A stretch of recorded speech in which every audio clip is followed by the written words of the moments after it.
ঝর্ণাধারার কাছে এদের গ্রামগুলো গড়ে ওঠে। এরা ঘরকে বলে ইম এবং গ্রামকে বলে নাম। জুম চাষই তাদের জীবিকার প্রধান অবলম্বন। জীবিকার জন্যই শুধু চলাচল এ পাহাড় থেকে সে পাহাড়ে।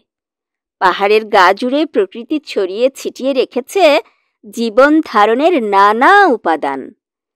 খিয়াং সম্প্রদায়ের নারী সমাজ অত্যন্ত শক্তিশালী এবং তারা সমাজে গুরুত্বপূর্ণ ভূমিকা পালন করে। পরিবারের প্রতিটি কাজে তারা সক্রিয়ভাবে অংশ নেয় এবং তাদের শক্তি, সংগ্রাম ও সাহসের কারণে তাদের সামাজিক অবস্থান অত্যন্ত সম্মানজনক।